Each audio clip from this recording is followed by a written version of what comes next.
오늘 함께 나눌 하나님 말씀은 요한복음 21장 8절에서 17절까지의 말씀입니다. 오늘 함께 나눌 하나님 말씀 요한복음 21장 8절에서 17절까지의 말씀입니다. 제가 가진 성경으로 신약성경 181페이지에 있습니다. 요한복음 21장 8절에서 17절 말씀, 저부터 한 절씩 교독하고 마지막 절은 합독하도록 하겠습니다. 다른 제자들은 육지에서 거리가 불과 50칸쯤 되므로 작은 배를 타고 물고기 든 그물을 끌고 와서 육지에 올라보니 숯불이 있는데 그 위에 생선이 놓였고 떡도 있더라. 예수께서 이르시되 지금 잡은 생선을 좀 가져오라 하시니 시몬 베드로가 올라가서 그물을 육지에 끌어올리니 가득히 찬 큰 물고기가 153마리라. 이같이 많으나 그물이 찢어지지 아니하였더라. 예수께서 이르시되 와서 조반을 먹으라 하시니 제자들이 주님이신 줄 아는 고로 당신이 누구냐 감히 묻는 자가 없더라. 예수께서 가셔서 떡을 가져다가 생선도 그와 같이 하시니라. 이것은 예수께서 죽은 자 가운데서 살아나신 후에 세 번째로 제자들에게 나타나신 것이라. 그들이 조반 먹은 후에 예수께서 시몬 베드로에게 이르시되 요한의 아들 시몬아 내가 이 사람들보다 나를 더 사랑하냐 하시니 이르되 주님 그러하나이다. 내가 주님을 사랑하는 줄 주님께서 아시나이다. 이르시되 내 어린 양을 먹이라 하시고 또 두 번째 이르시되 요한의 아들 시몬아 내가 나를 사랑하느냐 하시니 이르되 주님 그러하나이다. 내가 주님을 사랑하는 줄 주님께서 아시나이다. 이르시되 내 양을 치라 하시고 함께 읽겠습니다. 세 번째 이르시되 요한의 아들 시몬아 네가 나를 사랑하느냐 하시니 주께서 세 번째 내가 나를 사랑하느냐 하심으로 베드로가 근심하여 이르되 주님 모든 것을 아시오매 내가 주님을 사랑하는 줄을 주님께서 아시나이다. 예수께서 이르시되 내 양을 먹이라. 아멘. 오늘도 살아계신 하나님 예배하기 위하여 한 자리에 모이신 모든 청년부 지체들을 예수님의 이름으로 환영하고 축복합니다. 오늘도 우리 예배받기 합당하신 하나님께 박수로 영광 올려드리면서 우리 예배를 시작하기 원합니다. 오늘은 한계를 뛰어넘은 베드로라는 제목으로 함께 말씀을 나누기 원합니다. 1월달 우리가 계속해서 한계라는 주제로 말씀을 나누고 있는데요. 그 한계의 마지막 시리즈입니다. 여러분 혹시 유도를 해보신 경험이 있으신지 모르겠어요. 유도를 보면은 손을 드시는데 유도를 보면은 낙법이라는 기술이 있습니다. 유도의 많은 기술 중에 가장 기본이 되면서도 또 가장 중요한 기술이라고 하는데요. 낙법이라는 말은요, 떨어질 낙, 방법, 법이라는 말을 사용해서 쉽게 말하면 넘어지는 방법, 그리고 떨어지는 방법이라는 말입니다. 이 낙법은요, 떨어질 때 충격을 분산시켜서 다치지 않도록 자신을 보호하는 기술인데요. 우리 청년부에서도요, 예전에 한 자매가 유도를 이제 배웠었어 가지고 저한테 자신이 이제 낙법을 하는 영상을 보여준 적이 있었거든요. 근데 제 자리에서 왜 다 웃으시죠? 누군지 벌써 다 아시는 것처럼 제 자리에서 낙법을 시도하는데 깜짝 놀랐어요. 한 번에 360도는 아니고 180도인가요? 돌아가지고 바닥에 착지를 하더라고요. 처음 유도에 입문하면요, 한 2달 정도 매트에 쿵쿵 소리를 내면서 손바닥으로 바닥을 치면서 넘어지는 연습을 한다라고 합니다. 저는 이 모습을 보면서 이 유도라는 운동이 참 흥미롭다라는 생각을 하게 되었는데요. 왜냐하면 이기는 기술을 먼저 배우고 싸우는 방법을 먼저 익히는 것이 아니라 가장 먼저 넘어지는 훈련을 연습하기 때문입니다. 이제 저 같은 초보자가 생각을 하면은 오히려 넘어지지 않도록 훈련을 하고 또 버티는 연습을 하는 것이 더 중요하고 우선시되어야 하는 것이 아닌가라고 생각할 수 있는데, 이 유도라는 운동은요, 마치 저의 이런 질문에 이렇게 대답하는 것 같습니다. 어떻게 넘어질까를 먼저 연습하는 것이 승리하기 위해 가장 중요한 훈련이다. 다시 한번요. 어떻게 넘어질까를 먼저 연습하는 것이 승리하기 위해 필요한 가장 중요한 훈련이다. 여러분, 저는 이 유도의 낙법이라는 기술을 보면서요, 우리의 인생에서도 승리를 위한 기술을 배우고 넘어지지 않는 방법을 연마하기 전에 가장 훈련하고 연마해야 하는 기술이 바로 이 낙법이라는 기술이 아닐까라는 생각이 들었습니다. 바로 잘 넘어지는 방법 말이죠. 여러분, 인생을 살아가시면서 각자 이제 인생을 다 살아오셨는데 살아오면서 넘어지지 않는 사람이 어디 있습니까? 또 실패하지 않는 사람이 어디 있겠어요? 이제 그렇다면 우리가 넘어질 수밖에 없는 존재라는 것을 인정하고, 그러면 내가 어떻게 내 자신을 지키며 넘어질 것인가? 그래서 어떻게 다시 일어나 승리를 향해 나아갈 것인가를 고민하고 배우는 과정도 필요하다라는 말입니다. 간혹 어떤 사람들은요, 절대로 넘어지지 않으려고 합니다. 실수하거나 실패하지 않으려고 하는 사람들이 있어요.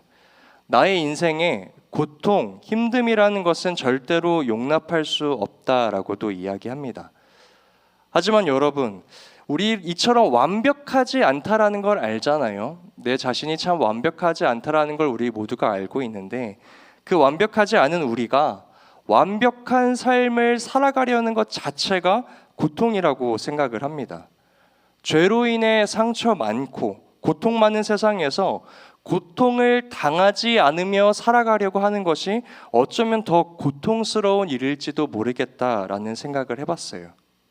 그렇다면 넘어질 수밖에 없는 우리의 대책은 이 넘어질 수밖에 없는 인생에서 완벽하지 않은 내가 어떻게 잘 넘어질 수 있을까? 또 그 넘어진 자리에서 어떻게 잘 일어나 승리로 나아갈 수 있을까? 이것을 고민하고 연마해야 하는 과정이 우리의 인생에도 필요할 수 있겠다라는 생각을 해보았습니다. 그런데 여러분, 우리의 신앙에서도 마찬가지인 것 같아요. 우리는 완벽하지 않기 때문에 신앙에 있어서도 곧잘 넘어집니다. 완벽하지 않은 우리가 완벽한 신앙을 유지하는 것만큼 고통스러운 일은 없을 것 같습니다. 오늘 이 자리에 모인 우리들만 그런 건 아닌 것 같아요. 성경을 보면 예수님의 제자들도요, 예수님을 따르다가 크게 넘어지고 실패하는 경우가 있습니다. 대표적으로요, 예수님의 제자들 중에 오늘 우리가 살펴볼 베드로도 예수님을 배신했었죠. 그리고 또 예수님의 제자 중에 이 가룟 유다 또한 예수님을 배신했었습니다. 이 두 사람 모두 신앙에서 아주 크게 넘어진 사람이죠. 그런데 여러분, 우리는 똑같이 실패했던 이 두 사람의 결말이 너무나 다르다라는 것을 성경을 통해 알 수 있습니다. 저는 왜 이 두 사람의 결말이 이렇게 달랐을까 생각을 해보면, 이 두 사람이 낙법을 했던, 넘어졌던 방향이 달랐기 때문이다라고 생각을 하는데요. 먼저 베드로를 한번 볼까요? 이 베드로라는 사람이 예수님 곁에서 얼마나 많은 실수를 했는지 우리는 성경을 통해서 알 수 있습니다. 무리를 걷다가요, 예수님을 의심해서 바다에 빠져서 예수님께 살려달라고 소리치기도 하고요. 예수님께서 이제 나는 십자가에 달려 너희들을 구원하기 위하여 이 고난의 길을 걸어가겠다라고 말씀하실 때에도 주님, 그 길은 가시면 안 됩니다 라고 말하면서 예수님의 십자가 고난과 죽음을 가로막기도 합니다. 자신이 예수님의 제자 중에서 가장 높은 위치에 올라가려고 예수님께 요청을 드리기도 하고요. 성경을 보면요, 이 베드로라는 사람은 예수님의 곁에서 날마다 실수하고 날마다 넘어진다라는 것을 알 수 있습니다. 그런데 이 베드로는 자신이 넘어졌던 그 낙법의 방향이 항상 예수님께로 넘어졌다라는 것을 알 수 있어요. 넘어져도 물에 빠져도 예수님 살려주세요. 실패해도 예수님을 따라다니며 항상 자신을 예수님의 이름으로 일으켜 예수의 길을 따라갔다라는 것입니다. 우리가 성경을 통해서 또 베드로를 통해서 알 수 있고 배울 수 있는 점은 그리스도인은 넘어진다. 그러나 그 넘어짐이 반드시 예수께로 향해 있어야 한다라는 것입니다. 우리가 넘어지더라도요, 예수님의 사랑의 품으로 넘어져야 한다라는 것이에요. 우리를 향한 그분의 자비와 긍휼하심의 방향으로 넘어져야 우리는 실패해도 실수해도 넘어져도 다시 일어날 수 있다라는 것입니다. 여러분, 하지만 가룟 유다를 한번 볼까요? 성경에서 가룟 유다의 실수는 사실 이 베드로에 비해서 그다지 많은 비율을 차지하진 않습니다. 그렇게 많이 실수가 기록되어 있지도 않아요. 가룟 유다도 베드로처럼 예수님을 배신함으로 크게 넘어질 뿐이었습니다. 그런데 이 가룟 유다는 예수께로 넘어지지 않고 절망과 자신의 한계의 자리로 자신의 낙법의 방향을 정하여 쓰러집니다. 그리고 그 자리가 자신의 인생의 마지막 한계라고 생각을 하고 거기서 목을 매달아 생을 마감해요. 여러분, 우리가 이 두 사람의 모습을 보면서 기억해야 하는 것은 하나님을 믿는 자들에게 있어서 넘어짐, 실수, 실패, 한계라는 것은 결코 그 자리가 마지막이 아니라는 것입니다. 그래서 스코틀랜드의 설교가이면서 또 신학자였고 동시에 시각장애인이었던 조지 마티슨이라는 사람은 이런 글을 남겼는데요. 우리 화면을 한번 띄워주시면 제가 한번 읽어드리도록 하겠습니다. 과거의 위인들에게 가장 잊지 못할 풍요의 자리가 어디였던가 물어보라. 그들 모두의 대답은 내가 엎드렸던 차가운 바닥이라고 대답할 것이다. 아브라함에게 물어보라. 모리아의 제단을 가리키리라. 요셉에게 물어보라. 차가운 감옥을 가리키리라. 바울에게 물어보라. 그는 자기의 눈을 멀게한 빛에서 영감을 보았다고 할 것이다. 다음 장면이요.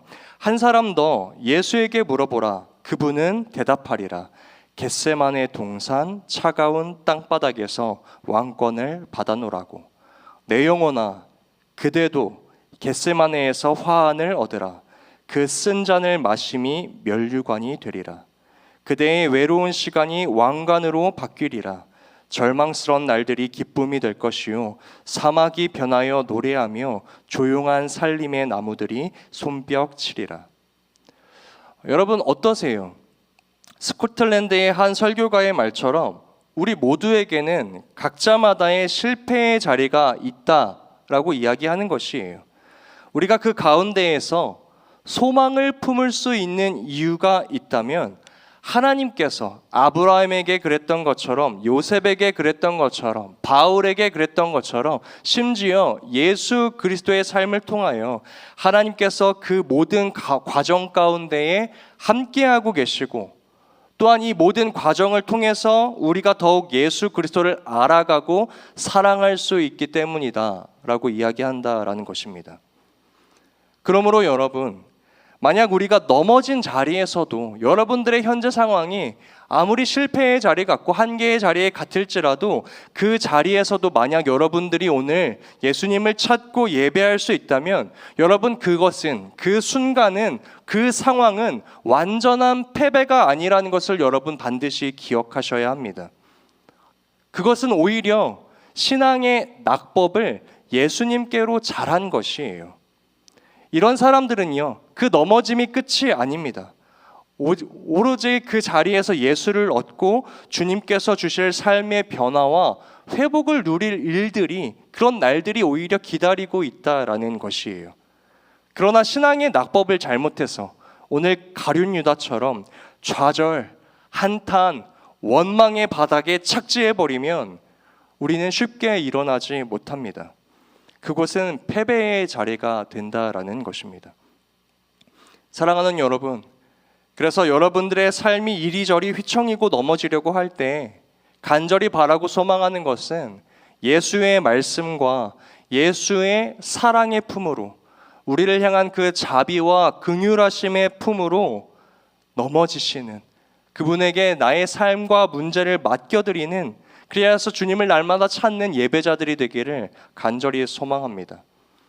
그리스도인들에게 있어서 이것이야말로 가장 귀한 은혜이고 하나님께서 주신 선물인 줄로 믿습니다.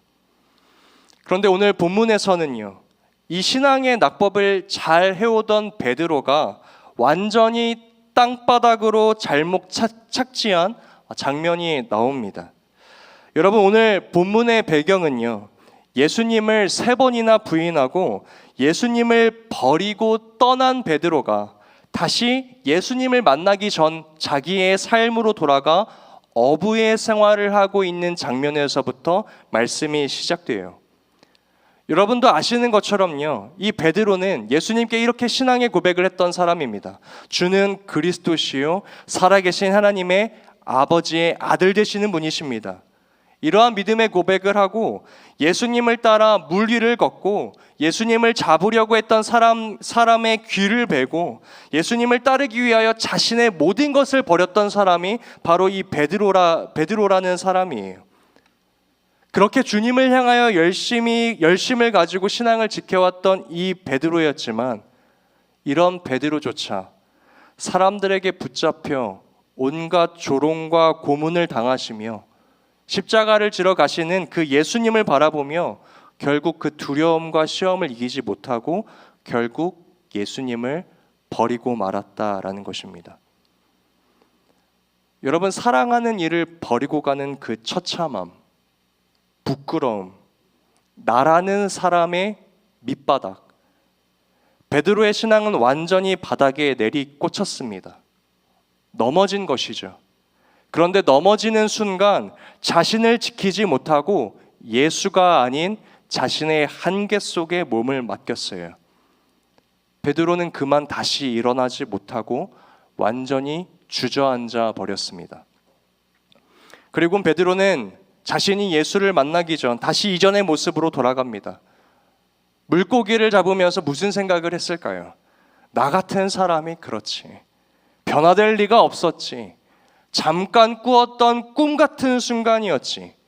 그리고 자신의 실패의 한계에 갇히고 맙니다. 여러분, 그래서 1월달 마지막 한계 시리즈, 우리가 뛰어넘을 그 한계는 바로 실패의 한계입니다. 오늘 예수님은요, 이 실패의 한계에 갇혀있는 베드로에게 부활하신 이후에 찾아오세요. 여러분, 1월 한 달 동안 우리가 이 한계라는 주제로 말씀을 나누면서 각자마다의 한계에 부딪혔던 이 믿음의 사람들이 그 한계를 극복했을 때 어떠한 공통점이 있는지 여러분 혹시 발견하셨습니까? 바로 그들 자신의 힘으로 한계를 극복한 것이 아니라 그들의 인생 가운데 하나님의 도우심과 찾아오심과 역사하심이 있었다라는 것이죠.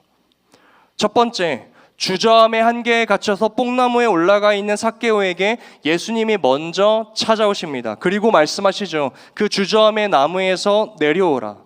두 번째, 기다림의 한계, 자신의 이해와 상식의 한계에 갇혀있는 아브라함에게 하나님이 다시 찾아오시죠. 그래서 나는 너의 이해와 상식의 한계를 뛰어넘어 내가 사라를 통해 약속한 아들을 주겠다. 다시 한번 말씀하세요. 그리고 오늘 마지막, 실패의 한계에 갇혀있는 이 베드로에게 부활하신 예수님은 또 다시 찾아오셔서 그 한계를 깨뜨리려고 한다라는 것입니다. 그러므로 우리가 이 한계의 말씀 시리즈를 이어오면서 그리스도인들이 자신이 마주한 한계를 대하는 자세는 어떠해야 합니까? 나의 한계 가운데에 주님이 함께 하신다. 나의 한계는 하나님께서 일하실 순간이다. 나의 한계는 믿음으로 한 계단 성장하는, 그래서 주님께서 보여주시는 새로운 신앙의 경치를 발견해가는 시간이다 라는 이러한 믿음의 고백이 있어야 한다라는 것입니다. 오늘도 예수님은 이 실패의 한계에 갇힌 베드로에게 찾아오셔서 다시 일어날 수 있는 기회와 힘을 주시고 계신다라는 것이에요. 그래서 오늘 우리가 읽었던 이 본문 말씀을 통해서 예수님께서는 어떻게 베드로가 가지고 있었던 이 실패의 한계를 극복하게 하셨는가, 이 부분을 함께 살펴보기 원합니다. 오늘 우리가 읽었던 본문 8절에서 9절의 말씀을 다시 한번 우리 한 목소리로 읽어보기 원합니다. 다른 제자들은 시작. 다른 제자들은 육지에서 거리가 불과 한 50칸쯤 되므로 작은 배를 타고 물고기 든 그물을 끌고 와서 육지에 올라보니 숯불이 있는데 그 위에 생선이 놓였고 떡도 있더라. 아멘. 여러분, 지금 예수님께서는요, 예수님 앞에서 너무나 부끄럽고 실패하였고 다시는 일어서지 못할 것 같은 베드로에게 찾아오세요. 그리고 자신을 배반한 그 베드로와 제자들을 위해 정성스럽게 식사를 준비해 놓으십니다. 여러분, 이때 9절의 말씀을 보니까요, 예수님께서 숯불을 피워 놓으셨다라고 성경은 기록하고 있는데요. 여러분, 이 숯불은 헬라어로 안스라키아라는 단어의 의미를 가지고 있습니다. 이 숯불은 목탄으로 뗀 숯불을 의미하는데, 지금 예수님께서 이 제자들과 베드로를 위해 피워 놓으셨던 이 안스라키아라고 하는 단어가 오늘 본문 외에 다른 성경에서 딱 한 번 더 사용됩니다. 그것은요, 바로 일주일 전쯤 시간으로 거슬러 올라가서 예수님께서 대제사장 앞에서 신문을 받으실 때 그 추운 밤, 그곳에서도 이 숯불 안스라키아가 피워져 있었다라는 것이에요. 여러분, 그때 그 순간 그곳에서 베드로는 어떠한 모습을 가지고 있었습니까? 베드로는 일주일 전쯤 이 숯불 앞에서 예수님을 3번 부인합니다. 여러분, 그러니까요, 오늘 다시 본문으로 돌아와서 베드로가 제자들과 자신을 위해 정성스럽게 식사를 차려 놓으시고 그 앞에 피워놓은 숯불을 바라볼 때 베드로는 장면이 오버랩되는 거죠. 왜냐하면 자신이 이 숯불 앞에서 예수님을 3번 부인했던 가혹한 아주 트라우마가 베드로의 마음속에서 분명히 재현되었기 때문입니다.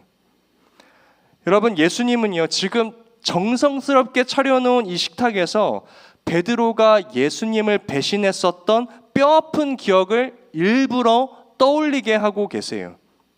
이것은 지금 예수님의 아주 계획적인 상황 설정이었다라는 것을 알 수 있습니다. 왜냐하면 예수님은 제자들과 베드로가 자신에게 오고 있다라는 것을 알고 계셨기 때문이죠. 여러분, 그러면 우리가 의문점이 들죠. 예수님께서는 왜 베드로에게 굳이 이렇게까지 해서 베드로의 상처를 뒤집어 놓으실 만한, 헤집어 놓으실 만한 이러한 상황을 연출하셨어야 했을까? 너 나 배신했지? 너 그때 기억나? 너 그 상처, 너 잊으면 안 돼 라는 그러한 마음과 계획과 목적으로 이 숯불을 예수님께서 지금 피워 놓으셨을까요? 아니죠. 예수님께서 오늘 이 숯불을 피워 놓으신 이유는 바로 베드로가 가지고 있었던 그 상처를 치유하시고 베드로의 인생 가운데 손상되었던 것들을 다시 회복시켜 놓으시고자 하시는 예수님의 계획과 목적이 이 숯불 안에 담겨 있다라는 것입니다. 여러분, 이 말씀을 통하여서요, 우리는 하나님과 예수님이 어떠한 분이신지를 바르게 이해할 필요가 있습니다. 하나님께서는요, 우리를 회복하시기 위하여 오늘도 일하고 계시는 분이라는 것을 여러분 신뢰하시기를 바랍니다. 여러분, 예수님이 준비하신 이 숯불은요, 2가지 이중적인 역할을 가지고 있습니다. 첫 번째는요, 우리가 방금 살펴본 대로 베드로의 과거의 죄를 떠올리게 하는 것에 있었어요. 그러니까 이 죄는 베드로에게 아주 지독한 아픔이 되었을 것입니다. 하지만 예수님의 목적은 베드로가 단순히 과거의 죄를 떠올리게 하는 데에 있지 않았어요. 여기에서 이 숯불이 가진 2번째 역할이 등장합니다. 바로 예수님의 사랑입니다. 여러분, 지금 이 숯불 앞에 앉아있는 베드로는요, 밤새 물고기를 잡으면서 얼었던 그 몸을 가지고 예수님께서 지피신 이 숯불 앞에 앉아있다라는 것이에요. 예수님은 지금 베드로를 그 숯불 가까이로 부르시면서 그 베드로의 젖은 옷과 차가워진 몸을 그 숯불 앞에서 녹이라 라고 말씀하고 계시는 것이죠. 여러분, 우리가 말씀을 읽을 때 그리고 신앙생활을 할 때 반드시 기억하셔야 하는 것은 주님이 우리의 죄를 생각나게 하신 이유는 우리를 책망하고 정죄하려는 것에 목적이 있는 것이 아니라 근본적으로 이 모든 것을 다 껴안을 수 있는 예수 그리스도의 사랑과 온기를 전하고자 하시기 위함이라는 것입니다.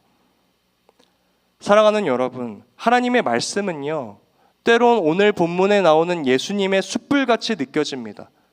무슨 말이냐면요, 어떨 때 하나님의 말씀은 나의 과거의 실패, 연약함, 나의 부족한 죄악된 모습을 비추는 것처럼 느껴져요. 그래서 하나님 앞에 부끄럽기도 하고 나의 과거의 트라우마를 떠올리게도 합니다. 내가 사랑하지 못했던 사람들, 나의 이기적인 죄악의 모습들, 주님을 떠났던 시간들이 말씀을 통해서 나의 마음 가운데 비춰질 때 우리는 마치 부끄럽고 예수님이, 하나님이 나를 정죄하시는 것처럼 느낀다라는 것이죠. 그때 여러분 꼭 기억하셔야 합니다. 예수님의 이 숯불의 목적은, 하나님의 말씀의 목적은 우리를 정죄하는 것이 목적이 있는 것이 아니라 회복하고 사랑을 전하기 위해 있다라는 것을 여러분 반드시 기억하셔야 합니다. 하나님은요, 예수 그리스도는요, 우리의 실패와 아픔을 그저 차갑고 냉정한 감독과 심판관으로서 판단하는 것이 아니라 사랑으로서 다루시는 분이라는 것을 우리가 기억해야 한다라는 것이에요. 예수님은 오늘 베드로의 삶 가운데 아주 깊숙이 침투하십니다. 그의 피로함, 그의 허기짐, 그의 삭막한 일상, 이 모든 것 가운데 주님이 조용히 다가오세요. 그리고 위로하시고 채워주십니다. 함께 하세요. 여러분, 베드로는 지금 예수님이 준비해 놓으신 이 숯불과 그리고 준비해 놓으신 물고기와 떡을 먹으며 차츰차츰 회복해 갔을 것입니다. 기쁨과 감동을 누리며 예수님과 교제를 했을 거예요. 위로를 얻었을 것입니다.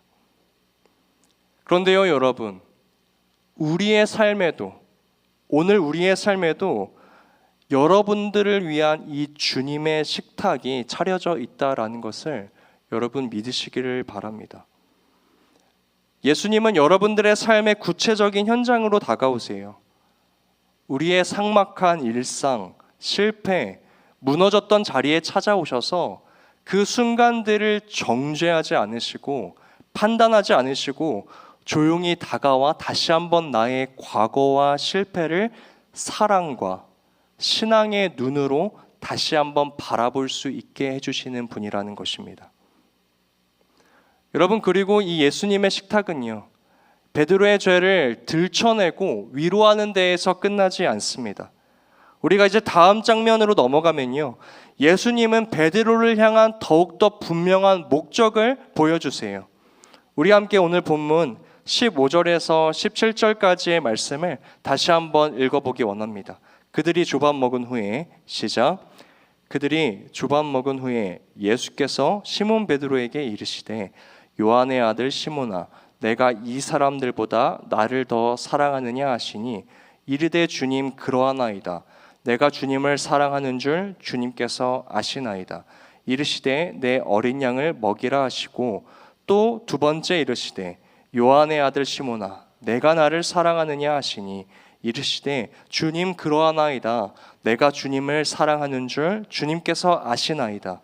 이르시되 내 양을 치라 하시고, 세 번째 이르시되 요한의 아들 시몬아, 내가 나를 사랑하느냐 하시니, 주님께서 세 번째 내가 나를 사랑하느냐 하심으로 베드로가 근심하여 이르되, 주님 모든 것을 아시오매 내가 주님을 사랑하는 줄을 주님께서 아시나이다. 예수께서 이르시되 내 양을 먹이라. 아멘. 여러분, 여기서 주목해야 할 점은요, 예수님께서 베드로에게 똑같이 세 번이나 연속해서 같은 질문을 하고 계신다라는 것입니다. 베드로는요, 이 예수님의 질문에 다시 한번 근심에 쌓일 수밖에 없었어요. 왜냐하면 자신이 그 일주일 전 가야바의 안뜰에서 주님을 세 번이나 부인했기 때문입니다. 그 밤의 끔찍한 기억이 아마 이 예수님의 3번의 질문을 통해서 공포와 수치감으로 다시 한번 기억됐을 것이에요. 여러분, 그럼요, 다시 한번 예수님은 또 베드로를 수치와 공포의 자리로 몰아넣고 계신 것인가요? 아닙니다. 우리가 앞전에 예수님의 숯불을 통해서 알 수 있듯이 고민해 봐야죠. 예수님께서 이렇게 하셨다면 그것은 단순히 정죄하기 위함이 아니라 베드로를 향한 주님의 회복의 목적을 갖고 계신다라는 것을 발견해야 합니다. 여러분, 이 히브리 사회에서요, 이 숫자 3이라는 숫자가 가지고 있는 의미는 완전수를 의미합니다. 그러니까 베드로가 예수님을 3번 부인했다는 것은 그 죄악이 돌이킬 수 없는 상황이라는 것을 말해요. 베드로는 지금 3번 연달아 예수님을 부인하고 저주하면서 자신의 신앙의 실패에 대해서 종지부를 찍는 것입니다. 그러니까 그냥 조금 실수했던 수준이 아니라 망해도 아주 제대로 망한 것이고요, 회생 불가, 판정이 번복될 수 없는 상태라는 것입니다. 오늘 성경은 베드로가 그러한 처절한 실패의 한계에 갇혀 있다라는 것을 알 수 있어요. 말해주고 있어요. 여러분, 베드로도요, 나는 예수님을 3번이나 부인했어 라는 이 생각 때문에 자신의 인생에 마치 판사의 판사봉처럼 나는 실패한 사람이라고 판사봉을 3번 땅땅땅 쳤다라는 것입니다. 나는 회복될 수 없는 사람이야. 나는 예수님 앞에 설 수 없는 사람이야. 나는 무너진 사람이야. 완전히 자신의 실패의 한계에 갇혔다라는 것이에요. 여러분, 그래서 예수님은요, 이 베드로의 완전한 실패를 돌이키고자 하셨습니다. 자신 스스로 끝난 인생이라고 생각하는 베드로를 주님께서는 회복하기 원하셨다라는 것이에요. 그리고 예수님은 오늘 베드로를 향한 이 3번의 질문을 통해서 베드로가 자신을 3번 배신했던 것을 3번의 용서로 바꾸십니다. 여러분, 이것이 우리를 향한 완전한 예수 그리스도의 사랑이라는 것이에요. 여러분, 저는요, 베드로가 시간이 흘러서 자신의 과거를 생각해 봤을 때 자신이 예수님을 부인했던 그 3번의 말보다 예수께서 자신에게 물으셨던 베드로야, 네가 나를 사랑하느냐? 라는 이 장면이 오히려 더 기억되고 자신의 실패를 모두 덮고 이제는 그 기억이 자신의 평생에서 지울 수 없는 사랑의 흔적이 되었다라고 믿습니다. 저는 그리고 오늘 이 은혜가 오늘 이 자리에 모인 저와 여러분 가운데에도 동일하게 역사되고 적용된다라고 생각을 해요. 무슨 말이냐면 예수 그리스도는 우리의 실패의 자리에서 찾아오셔서 그 실패의 원인을 분석하시거나 책임을 따져 물으시는 분이 아니라는 것입니다. 여러분, 만약 오늘 이 자리 가운데 예수님께서 우리의 삶에 찾아오신다라고 생각을 하면 여러분, 예수님께서 우리를 바라보시는 표정이 어떠실 것 같으세요? 우리 그 누구도 예수님 앞에 자랑스러운 사람이 어디 있겠습니까? 예수님이 우리에게 만약에 다가오셨을 때 그분의 인상이 우리에게 그다지 긍정적이지 않을 것 같다라고 여겨진다면 여러분, 그것은요, 자기의 인생을 바라보는 관점이 예수님을 통하여 반영될 수 있다라는 것입니다. 우리는요, 예수님을 향하여, 하나님을 향하여 좀 근본적인 오해를 가지고 있다라는 것이에요. 오늘 예수님은 베드로를 찾아오셔서 야, 베드로야, 너 다른 사람도 아니고 수제자라는 제자라는 사람이 어떻게 나한테 그럴 수 있어? 라고 베드로를 향해 말씀하시지 않습니다. 그에 대한 어떠한 실망과 정죄감을 드러내시기보다 그저 베드로에게 이렇게 물으시죠. 베드로야, 네가 나를 사랑하느냐? 자신을 향한 사랑을 묻고 계신다라는 것입니다. 그러므로 여러분, 예수님께 중요했던 것은 우리의 실패가 아니었어요. 우리의 한계가 아니었죠. 예수님께 중요했던 건 결국 사랑이었습니다.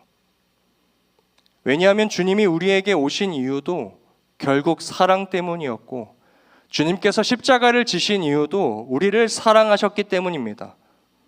우리가 어떤 자질을 가지고 있는지, 어떤 능력의 소유자인지, 어떠한 실패를 했는지, 성공을 이루었는지 이런 것에 관심을 두시기보다 네가 오늘 나를 사랑하느냐, 이 물음이 오늘 우리를 향한 예수 그리스도의 질문이라는 것이에요. 여러분, 신앙에 있어서요, 중요한 것은 우리의 어떠함이 아니라는 것을 우리가 분명히 기억하게 되길 원합니다. 우리의 업적도 아니고요, 우리의 믿음의 증명도 아니에요. 내가 어떠한 실패를 했는지도 아니고요, 그 실패를 얼마나 거듭했는지 예수님께서 주목하고 바라보시지 않습니다. 예수님께서 주목하시는 것은 예수 그리스도를 향한 나의 사랑이다. 이 한 가지뿐이에요. 우리의 인생에 이보다 더 중요한 물음은 없습니다. 그러므로 사랑하는 청년 여러분, 여러분들을 사랑하시고 부르시고 있는 주님께 여러분들의 가지고 있는 모든 상황과 한계를 맡겨드리길 바랍니다. 다시 넘어져도 그분의 사랑의 품으로, 거듭 실패해도 그분의 영원한 긍휼과 자비하심의 품으로, 여러분 신앙의 낙법을 가지고 예수께로 넘어져 여러분들 자신을 지키는 자들이 되기를 간절히 소망합니다.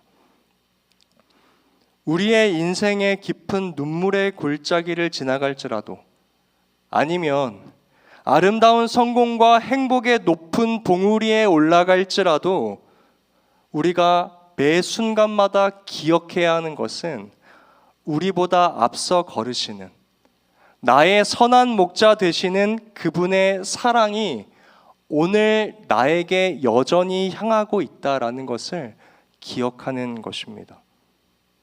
저는 그렇게 각자의 실패했던 자리에서, 한계의 자리에서 예수 그리스도께로 넘어져 다시 한번 그분의 사랑과 자비와 긍휼하심으로 믿음의 첫걸음을 내딛는 저와 여러분들 되시기를 간절히 소망합니다.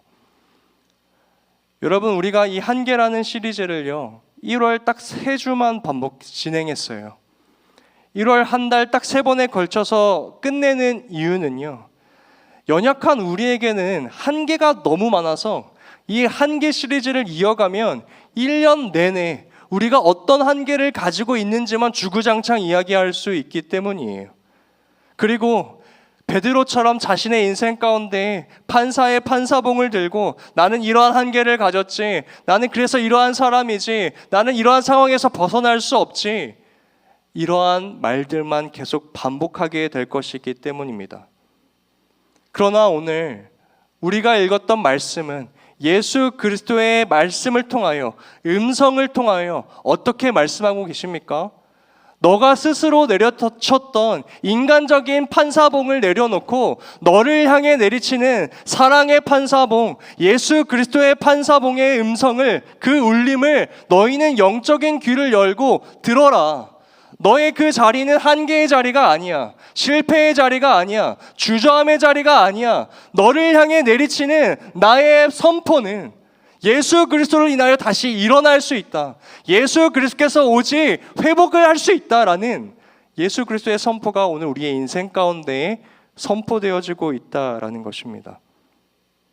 오늘 이 자리에 모인 저와 여러분들의 삶 가운데 이 예수 그리스도 3번의 판사봉의 소리가, 울림이 우리 인생 가운데 퍼져 울리게 되기를 간절히 소망합니다.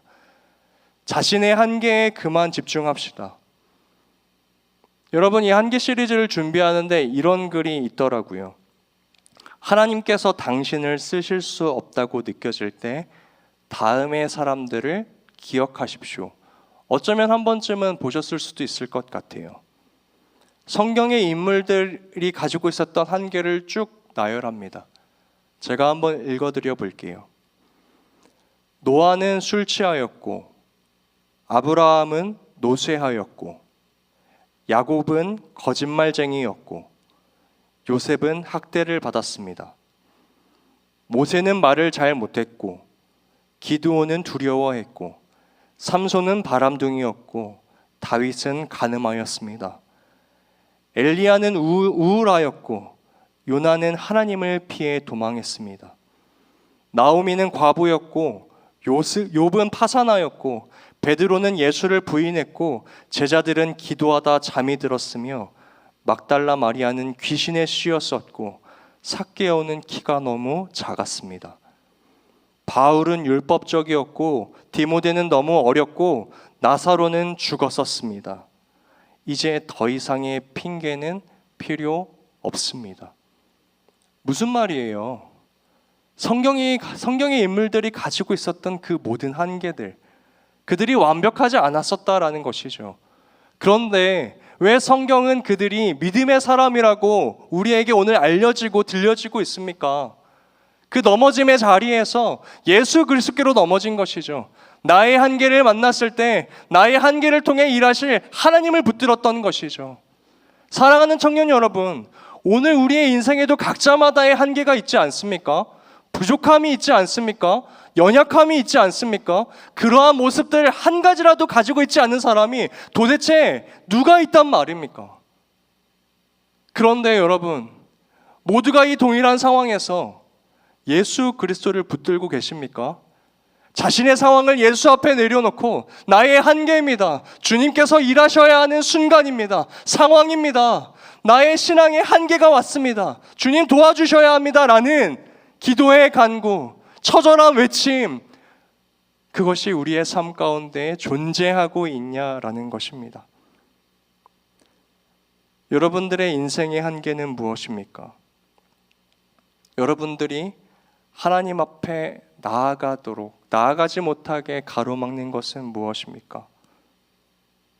우리의 인생 가운데 깊숙이 들어오셔서 우리에게 손을 내미시며 나를 사랑하느냐라고 묻는 그 예수 그리스도의 음성을 들으시고 다시 한번 매 순간 우리의 한계 가운데 찾아오사 손을 내미시는 그 하나님의 손, 예수 그리스도의 손을 붙잡으시는 믿음의 청년들 되시기를 간절히 소망합니다.